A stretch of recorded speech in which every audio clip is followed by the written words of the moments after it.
Hello YouTube, welcome to Sunday in the Shop. It is actually a Thursday, so we're starting early getting some clips in here. Here's our progress so far. This exhaust is pretty nasty. I had a bigger piece of plastic, was nice and straight. There was no way it would fit in there. This is a regular exhaust pipe that came with the GMC, because it was molded in this Chevy here. So it looks pretty nasty. I said, we're going for an authentic look. I mean, it looks like somebody threw it together on the farm, didn't they? This paint is nasty. It is aluminum paint, and you have to daub it on. It is so runny. I'm thinking about painting it to dry shaft color. That's out of the car, and it fit. Don't ask me how it fit. It was just luck. Okay, I got the motor shut back. I had to notch out the cross member, okay? That was the easy part. The oil pan had a hole in it. I put a slot and slid it back. You can see where the transfer case is mounted. It should be slid in more, but see where it hangs out. How far we had to shove it back. Then we'll back off so we eat so close. These springs, it was terrible. If I had to do this again, I've got a different way of doing it. I had to make new blocks right here and center this rear end on a wheel well. It's not right at all. If I was going to do this again, I would glue some little flat shackle pieces on either side of the spring, and then I could slide it back and forth wherever I wanted it and lift it up and down for the height. I think you know what I mean. If you had little plastic on either side of here glued, the width of the frame, you could set this rear end wherever you wanted it, and you can lift it up and down, because it'd be long enough on the pieces. My pokey tool, you can't work without it. I melt plastic with this. I'll show you some of my body work I did. So, there's that. I took pictures of the motor, the engine. The motor's electric, gases. I painted these on the motor, these manifolds. It's a little silver paint got thrown. That got bent mold and everything, and that is not the scale. That's not the size that should be. Anyway, I couldn't get my fan to clear. So what I did was, let me spin you around here. Sunday in the shop window. Here's a tip for you. Let me get down there. I chopped some of the water pump off, okay? So this could slide closer to the motor, Sanian motor. I think you know what I mean. So I chopped some of that off, okay? It took 2 days. 2 days for like the glue in this fan to dry. I should have bought liquid cement. I'm still thinking about it and practicing, because the glue in the tube, it could be 2 days, and the more glue you use, the worse it is. It'd take 2 days for your glue to set up. This motor's loose in here because I didn't get enough on the oil pan down there. So the exhaust is what's keeping it from rocking. So if it's crooked, it's crooked. And yes, it sets to one side. I do. Ask me why. If that's the way they made it. We'll have touch up to do on here. Like, see where I scraped the paint to put those, see it? And this is hand painted by spraying the flat black in the tester spray can. Boy, talk about bring back memories of model car paint. Boy, I sprayed some of that tester spray paint into a lid. And it's rough, but it looks like somebody built it on the farm and hand painted it. You see where the muffler used to be under the frame? Right here. This looks like some of the most nastiest mice shut. I had to, these shocks would not glue to this plastic. I had to melt plastic in here, and I just left the mess. So it looked like somebody with a welding, somebody with very little welding experience. Like them blocks that hold the frame up, I had to make whatever height they want. But you don't notice that stuff right away. And I'm not painting the shocks a separate color. If I don't like to silver them, then I'm going to paint the same color as the transmission and dry shaft, because it will not coat. And a tip, small parts and stuff. Sand them off before you paint them, because it's a plastic shiny, the paint don't like to stick, and I forgot to do that. These had a notch in where it fits on the pipe. Now you could drill a hole in a big piece of plastic and put it on small plastic. Someday I will show you how to make glass plaques. You can do this, glass pack mufflers from wrapping Scotch tape around a piece of that plastic pipe. They look really cool too. I have a video on model cars I did years ago, if you put in my search box. And there's one car in there that's got blue glass packs on it. So you can see what they look like. If you want to go find that video, just, you know, go to the person's channel with little magnifying glasses, put model cars, hit enter on your keyboard, and you will magically go to videos with got that name. If it says model cars, you'll have a list of videos. I've told people that, and sometimes they don't understand, but this is going to exit about behind the doors. Okay, enough of that. You don't need to see any more of that. You got to see all the little details. They gave me a steering box and a shaft for this thing. It goes down somewhere, but it doesn't go up to the firewall. Even in the other vehicle, I'm positive it don't. And your steering column never comes through the firewall. So that's deleted. If I can show you the instructions, I'm sure you know what I mean. Some parts you can just throw away and no one's going to notice. Let's flip her over one more time. And I did take a picture about like that. So let's go look at the body and I'll show you all the body work I had to do. Okay, see this hood? It's warped and you're not going to get it out of it. And I'll tell you whose fault it is. The people who made this model. Because they cut out the thing for where the hood scoop goes. And if you go up there and look, see how thin that is where they groove down in there? I happened to get lucky and have this big piece of plastic, and that helped. Because the hood just was bowed all over. I even shaved this hood down in the front. So this hood is more square than what it should be. Right across the very front right here. I filed and ground it down and I'll show you why when I get to the car. So let's pause and we'll get the car body down here. Okay, let's start with the grill. That grill, the way they have it instep, looked like it was supposed to go over that opening, not into there. I ground that all out with a Dremel to get that grill back in there because it was too small to go over it. And there's all kinds of molding lines that I took out of here that I don't think was part of the body. There was a line right I took out, and I even sanded around here. There's like that space. See that line? I even ground this out down in here, okay, to get this grill to drop down. I got pictures there where I had to chop part of the radiator off. I put different slots in there. See where the factory ones were? To move this radiator forward. Because even if I tried flipping around, having the radiator mounted on this radiator support, so it's in, I think you can see how it's in step. Yeah, right here. I even tried flipping the radiator around. Okay.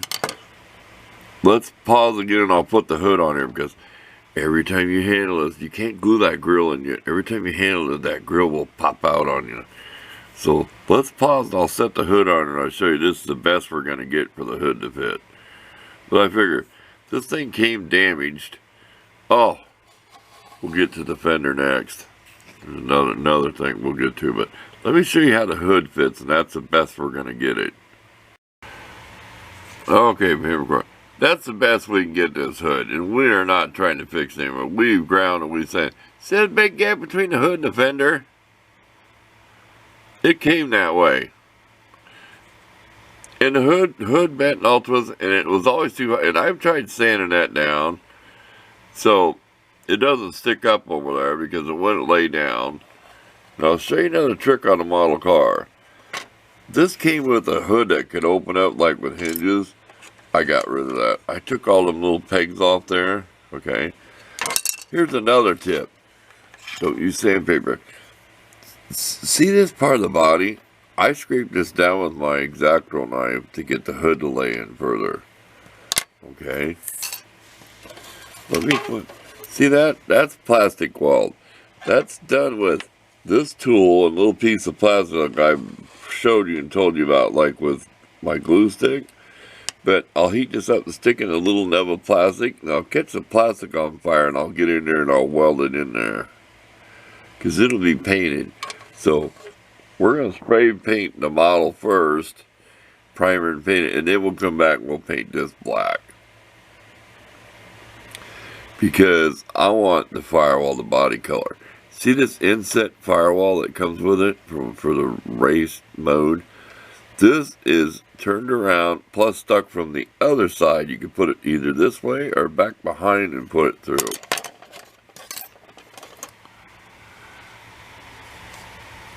Can you see that? I put it from the inside out. There.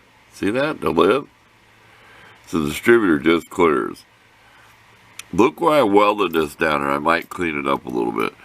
I plastic welded that, okay? And I had to do it while I was holding this fender over. This fender was so far out that when I welded it, I had to take and hold the model and squeeze it, because I chopped this off where it slid down and I had enough play back off. I had to squeeze this. See where kind of play? I had to squeeze that as I welded this. So this is plastic welded here and here because I had to chop it down because I had to lower it. Means I moved the radiator forward, I had to lower it so the hood would clear. Okay, I think you know what I mean. I show where I cut the body out down in here. That's all been chopped out. So this radiator just touches where the frame touches. We thought about cutting the fender wells out of this, but no, there would be no support with this front end left at all. It would be twisted. We're not taking that out of there. And I'm not worried about getting this body dirty or anything, because I've cleaned it off before. We're not done yet. Okay, next thing we're going to do when we come back, we're going to sand the trim off this today. And so I get you caught up on what I've got done with it. As far as this body damage here on them pillars, it's just going to stay that way. We'll make sure the windows fit in there okay. I'd like to have the interior gray and black, like the dash black, but the door panels gray and black. I have not looked at the interior. I'm sure the seats could be them old ones in the 50s where you can two-tone it. But this is going to be Alice Chalmers orange. So it's going to have a very light coat of primer on here, okay? Hope it's warm when I do it because I can't do it inside my little work area here. I got to go outside, paint it, and bring it back in. And then when I paint it orange, I'm going to put very light coats. So I don't want a big old heavy coat and have run sag, nasty looking. So the paint may get some overspray. And what that is when it dries and it falls into the wet paint, or it dries before it hits the model and it makes a rough surface. We could sand it like with 1200 grit sandpaper, but we want it to look kind of rough. We don't really want a shiny, thick coat of paint on here. We want it to look kind of rough. Not showing the primer through, but not that greatest of a paint job. We want to make it look like you sprayed it out there in the barn. This came with two bumpers for the back. Do not ask me why. One has a license plate spot, the other one does not. One of them shows the license plate goes on the trunk. In the picture on the box, the front end will be bumper delete, because the front bumper does not fit on here. It is supposed to fit around this right here and be glued to the frame like where these slots are. You know, and I've almost thought about cutting that part of the car off. We have not decided yet. We may just leave that there because it kind of looks like a bumper, but we're just going to put a piece of pipe for a bumper. So we're going to stop recording. We're going to go to work. We're going to take this chrome off. The things we'll be using is razor blade, sandpaper, etc. I said, and it's not going to be the greatest body when I'm done. Believe me, it's going to have, I'm going to make a mistake. I'm going to gouge in. I'm going to have a dip. It's going to look like a quarter panel that's been bondoed, and it looks like you know what. But you'll have that patina of something old. See that body line where I showed you where I sanded out in the front? There you go. I haven't did a model car for so many years. I don't expect to come back and show you this nice, perfectly painted, because I painted some cars. If you watch the video on the model cars I built, my favorite one is a 63 Ford that's blue metallic, and it even has overspray in it. Because I'd made a little spray booth years ago, so. We're up to how many minutes just on this little clip? We better stop and do some work. Here's the work area. Remember I told you it wouldn't take long to fill full of junk? Basic pliers, side cutters are for cutting plastic. I got my paints I've been using, my pencil caddy, sandpaper, my drill shot, and I got some tools back behind. Here's a bag for scrap plastic. I have one for parts. That's like a dumpster. Throw junk in there, but you might want it. Shocks and stuff I didn't use. See that? It's like a dumpster. Throw your garbage in there. Oh, this was in the body of the 4x4 to hold together. That nice plastic to build from. See if I ever got to splice another frame. And here I didn't realize it, and I took the back of the seat of that 4x4 and chopped it up to make frame pieces, because you'll never know. It's probably not going to have a back seating anyway. Even if I put it, you're not going to notice the back is gone. But I didn't even realize that. That could have been my frame pieces, maybe for another build, huh? You got to splice a frame. Because I'm sure I showed you where I spliced it. We're not going to do the fender wells. We're just going to leave it alone. This car sits a little bit higher in the back than the front. So it's got a pretty good cool, so we're just going to leave the body alone. We're not going to chop out the wheel wells. So there we go. This is going to be a long video if I don't shut up and go to work. So that's what we're going to do. Well, what do you think? I'm using 240 to get rid of the last little bit after I scrape it with my X-Acto knife. And that's a pretty stiff short blade. And then 1200 to smooth it. And you can tell the different colors in the plastic.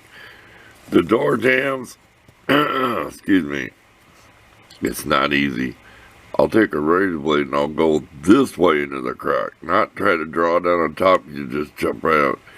I'll get down there where the original crack is and get near the, and I'll just start digging back and forth and trying to pick it out. So there you go.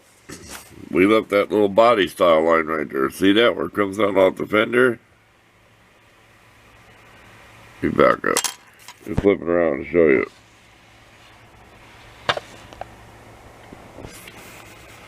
See that? It left a little bit of that body style up. This side's nasty. Look at this. The other side was not even this thick of the chrome on it. Look at it. It's nasty looking. This time I'm going to do the door gap first. I'm going to get the door gap, cut out a little bit more. Because that when you sand that plastic gets stuck in the crack. I think you know what I mean. We kept a little bit of that style of that in the fender. Remember now, this is just something off the farm that's been sanded and bonded. And I'm trying to show you though. Remember when you're saying you can go expert, you better be careful. It's like a real car, you can curve your sandpaper to do the body curve. There, that might be a little bit better how the light's hitting it. And with primer, you won't notice them scratches. In the 240, that's the deep scratches. Okay, let's do the very hard part. The rest of this, then we'll come back and show you that. Then we don't know what else we'll put in this video this week. Okay, we're almost done with this side besides sanding it. I'll give you a couple tips. I went here with my straight edge, single edge razor blade, and I cut this body, or the seam, crease, whatever you call that, gap, The gap, there you go, the gap between the quarter panel and the door. I cut that out a little bit deeper and even kind of V-shaped it a little bit, dragging this through it. Be careful before I scrape the chrome off, okay? After I'm going to leave a little bit of residue. I don't know if I can focus on it. You may almost see a little bit of trim left. Because look at that body style, how it comes down. See how it comes down? We don't want to mess that up. And here's a really good tip. Means you can't add putty. Well, you could. Take your razor blade and scrape down like this. See the different colors of the plastic compared to the icky, yellow, dingy, nasty mold. That's called mold release stuff. You really should sand a model car before you paint it. Just like working on the real thing. You can't keep your fingers clean. Anyway, scrape down like this. You got something that big, and you got, this blade's old, I should have a new one. Because you know if you're doing real body works, then you got a curve to the body, right? See? So, you can't just keep going like this, because you'll take the curve off, so you have a flat spot. That way it looks like the car's been all dented in or something. You know what I mean? You don't want that to suddenly be flat where you scraped it. And like the door, I've been going down the door. You know?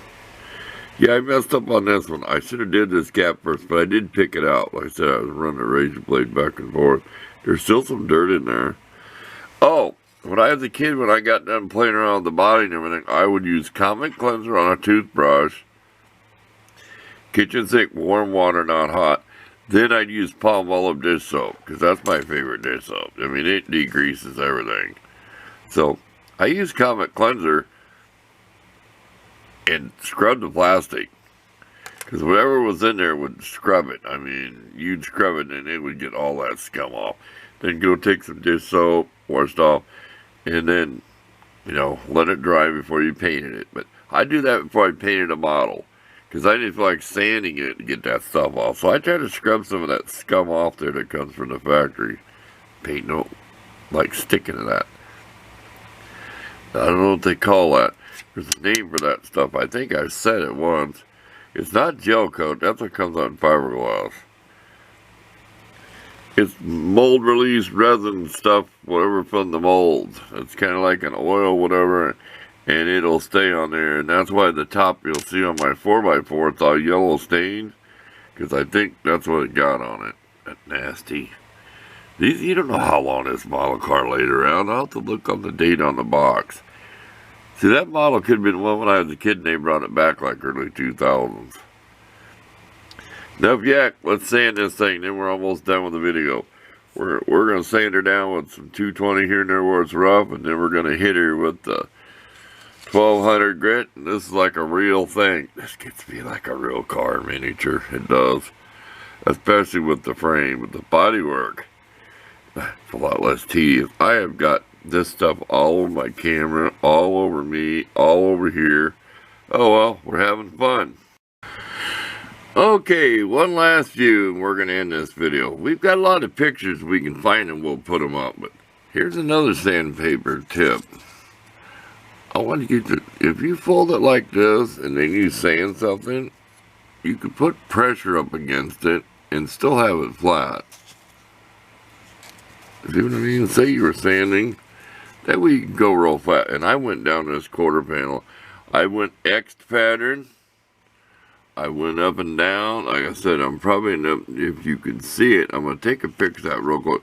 There's going to be a little bit of molding left in there. Get my fat finger out of there. You're going to see some remnants. I don't want to dig in there too much. You know, this camera don't focus very good lately. I do not know why. You can talk. It's Sunday in the shop. Even though you're not trying to be a professional YouTuber. Welcome to the 55 4x4 project. Now, I had a really bad spot where that chrome met. Man, I had to dig out a hole that I dug. I said, go down these parting lines, or whatever you want to call them, first before you sand the chrome. I had a mess where them met, and man, I had to sand it out. And the only way to do it was just keep, you know, sanding the curve till it disappeared, and then exit. I kept doing the X pattern. And then my final 1200 is just going lengthwise on the body. So when you paint any fine scratches, they'll disappear. You don't want vertical scratches. You want like this scratches. There you go. Here's the before. And then here's the after. And what do they call these? If you had like a 59 Chevy, it'd be like a Biscayne if it wasn't Impala or Ballard in Huntington. So what do they call the 55 to 57 if they came with no chrome? One of them didn't have a number to it. A 510 Chevy. Wasn't there a number? Someone look it up. I know I'm right. 57 Chevy is famous, black and white, called the Black Widow. It had 6-bolt wheels because it had truck drum brakes and rear end under it. I remember the article in the Hot Rod. It had a name for it because it was 57 Chevy, and it did not have no chrome. There you go. We're out of here. Look for all the pictures I'm going to include. So see you next time.